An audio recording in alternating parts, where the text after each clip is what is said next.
Hello, it's me, Dave March, the Spy Guy, talking to you on this January 20th, 2021, where absolutely nothing happened today. Absolutely nothing of historical interest or anything like that actually happened today at all. Just putting it out there. No, seriously, I've been trying to come up with this video I wanted to do on this guy who went by the name when he was working for the British in World War II called Agent Garbo.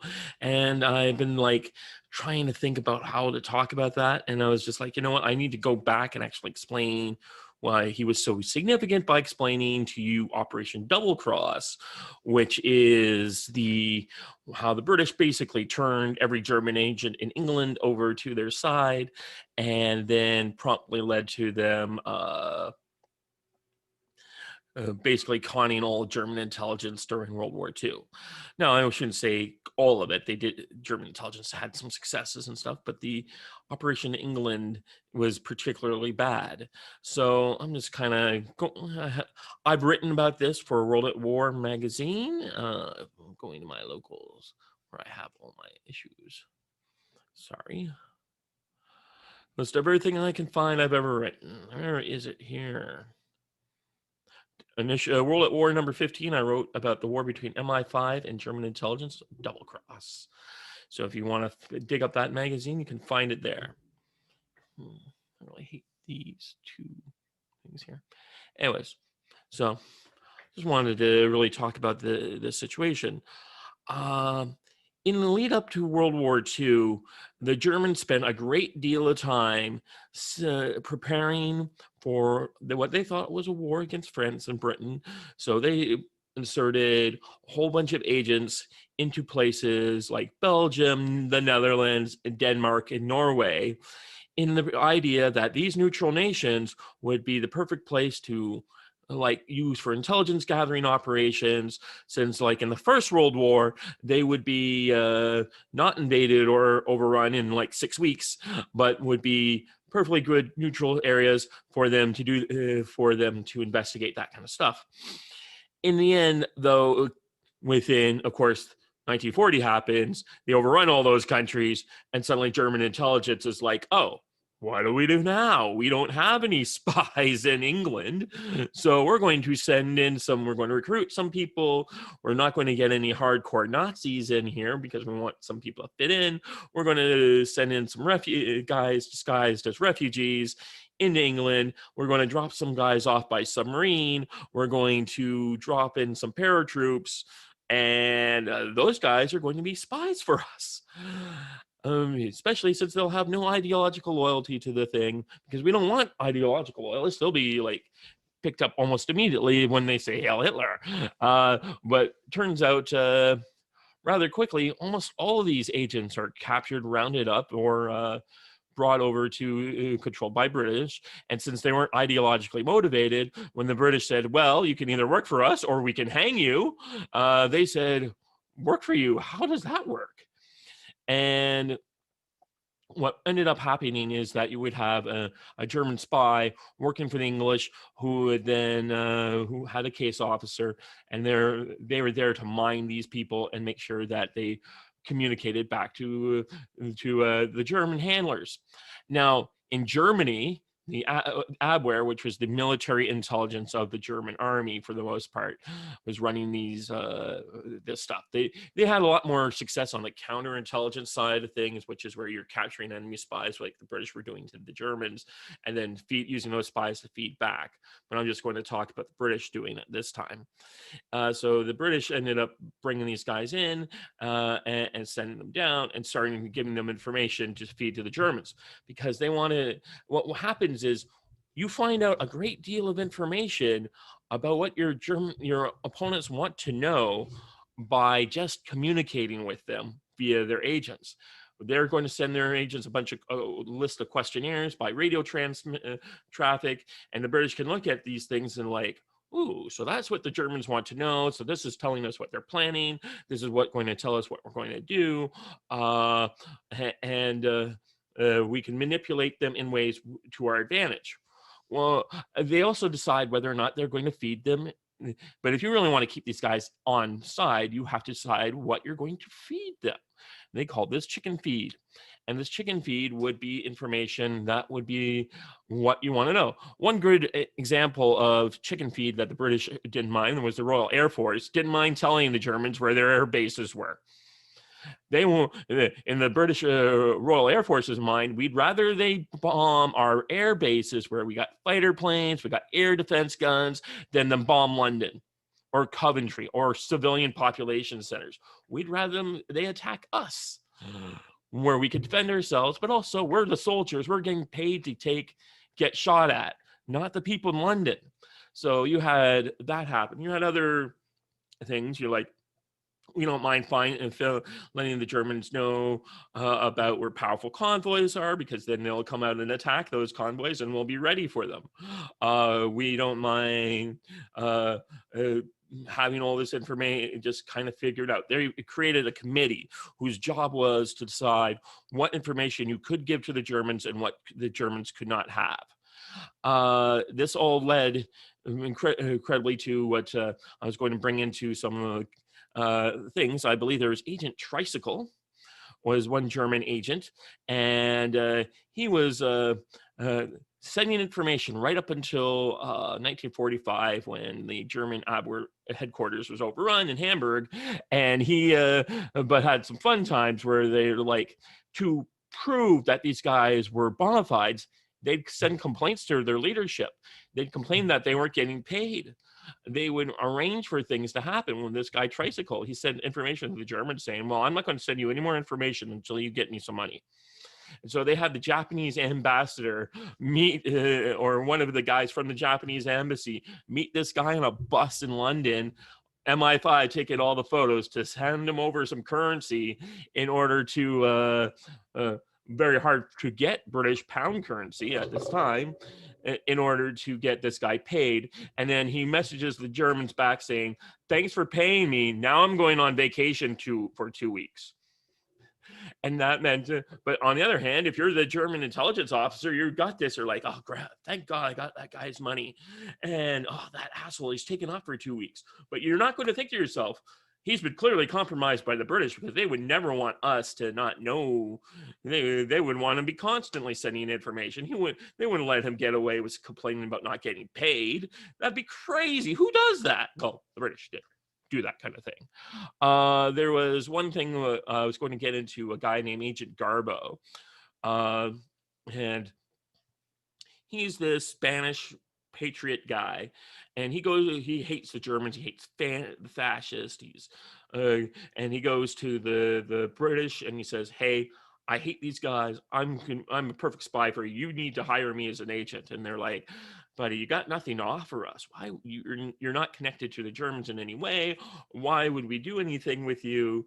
Get out of here. Like, thanks for your offer. You want to join an infantry company? Maybe we can get you a job in supply somewhere.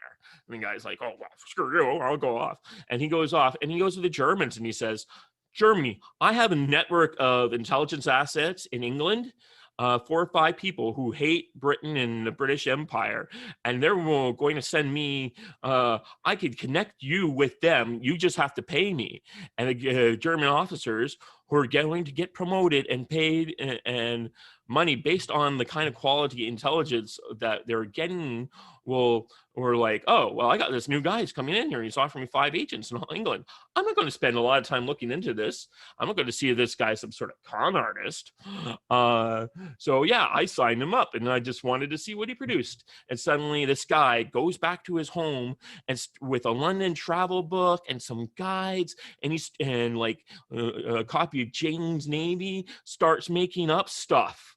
And he starts writing up like reports based on like his name, not just for himself. He made up all the names of all these 5 contacts that he had in England, and like shipwright people and all this stuff. And they start feeding them information. So he starts feeding this to the Germans, who are eating it up. But the Germans have their own agents also in England. So they start sending up notes to their agents, asking them about what's going on in England. They're like, the English start getting these things like, Why are they asking about this battleship and this convoy that's leaving Plymouth, England in 2 weeks? The battleship they think is attached to the convoy is in India. Why do they think this is happening? So they start backtracking through all the questionnaires and the surveys, and they start looking through their own notes, and they find this guy, the Agent Garbo, and they bring him in, and he turns out he's got like 5 agents that he's claiming he's feeding to the Germans. So they're like, oh my God, this guy's great. We need to like expand his network. By the end of his time, he has 17 agents spread to the United States, Canada, agents spread over Canada, United States, all over the place. He has like some of them die in bombing raids, or like one guy just is a shipwright, right, and he has him die of a heart attack, and the German commanders are like sending him notes saying, "Oh, you got to send her apologies to his wife and his widow. Like, we're very sorry. He was providing us all this great intelligence." So I'm going to get into him in a little bit in a future video, but I just wanted to show you this kind of stuff where you can really con the other side into believing things. And if the Germans even suspected, what do you think happens to a German officer who comes forward and says to his leadership, "Oh, turns out the guy I have this network of 17 spies that's been reporting back to me all this time is an actually British English agent, and he's not like everything we've been told is bullshit, and uh, what have you." And then they're like, what do you think happens to that guy?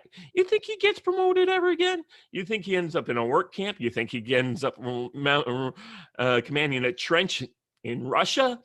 Yeah, if he's lucky, right? No one was looking in too closely at these things.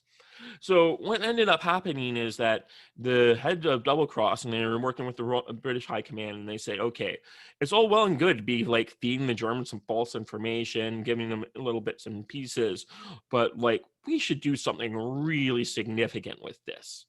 And they decide that the thing they're going to be the most significant thing they can do at that time is D-Day.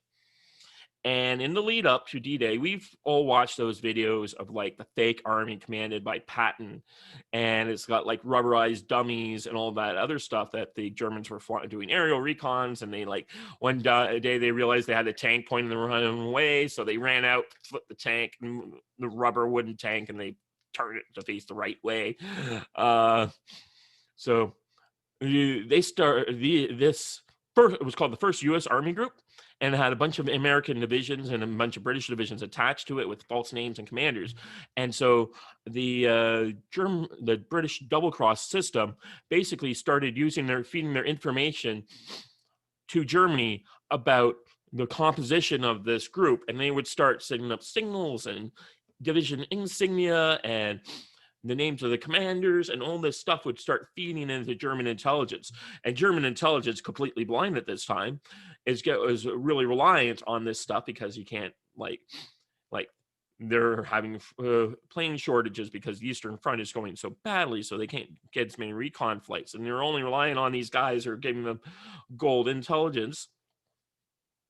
And suddenly they get all this information on these divisions, and now they start thinking that the British and Americans have like 70 divisions in England at this time in preparation for the invasion. They start thinking there's like 102. So when D-Day happens and they have these troops coming across, and the Germans are like, well, this is obviously a diversionary attack, because if this were real, all the divisions of the First U.S. Army Group would be coming down here to fight us here in Normandy, but they're not. The British have 40 extra divisions, and the Americans have 40 extra divisions in England that they're not using. So clearly we have to leave all these troops back here in northern France and the Pas-de-Calais area to prevent the British from the Americans from invading there, because if we draw too much troop strength down here to fight the diversionary attack force in Normandy, we won't be able to protect against these 40 extra units that are up here in that are waiting to come down. They're waiting to draw off our strength. So over a month goes by before they start releasing troops from the 15th Army Group, the Germans that is, to go to help out and defend against the Normandy invasion, because of the 40 divisions that don't exist but only exist in the minds of the Allied intelligence assets and in the minds of German commanders, right? And they never do. And like one of the guys from Garbo's network even sends them a message saying that 3 days after the invasion, saying, "Hey, by the way, I just got told that all the transports are on the way." And they're like, so they continued to believe these agents right up until the very end when they fell. They sent guys tricycle like his Iron Cross. They promised him all this stuff. So that's kind of what happened with Operation Double Cross in World War II. And I mean, like I said, I wrote an article on this. It was one of the things that was not one of my problems with that article looking back is that I read a book written by a guy named Masterman at the time. And Masterman's book came out before Enigma was released. So a lot of the stuff that he would have had with Enigma information, and if for those who don't know, Enigma was a German code-breaking machine or coding machine, and the British and the Polish government exiles had cracked this code. There's a movie with Turing, you can watch it with Benedict Cumberbatch. He can give you some of that information, though. Like the movie's designed to, like, they make him out to be the hero. The British really didn't realize what was going on early on. They didn't but the movie has to explain to an audience, right? Anyways, the British had this Enigma book, so they were like really good. It was really, so they were using Enigma to also help find the German agents. I have another better book here called Double Cross by Ben McIntyre. I recommend it for those who really want to know much more about this stuff. But yeah, sorry. So Double Cross was this situation, and the really a giant deception operation to confuse the Germans into believing things that were not happening. It's they call it the fog of war. And in the way you're trying to figure out what's going on with your enemy and their intentions and their ideas and what they're trying to do. And one of the ways you find out what your enemy is up to is using your spies to find that out. And when all your spies and your agents are compromised and the enemy is even reading your mail, they can then make you see things that don't exist. And that is part of a deception operation. And I have some more stuff to say about deception operations in the future, but we're now living in a world where we're getting more and more deception operations happening. Putin has been very good about this kind of things. You can make your enemies believe things that are not there. And the problem is maybe you're now starting to believe that they're there. But yeah, so like I said, I'm Dave Marks, the Spy Guy. If you like this stuff, you can like, share, subscribe. I'm going to try and I always keep saying I'm going to go and do more videos, but life gets in the way sometimes. And I mean, we're still in the for those who are watching this years ahead, we're still in the middle of the pandemic, and it's just kind of shitty. So some days you're kind of just sitting around. I've been working on a puzzle. Like, you can't get out, you can't interact with people. It's kind of sad. Anyways, I'm not going to continue on that vein much longer, but I just wanted to get out here and finally talk about this particular story that I've written about and wanted to talk more about it. So if you like this kind of thing, like me rambling on and telling you about stuff that I've written about or other stuff, be sure to like, share, and subscribe here on my channel, The Spy Guy. Until then, where is the button? Bye.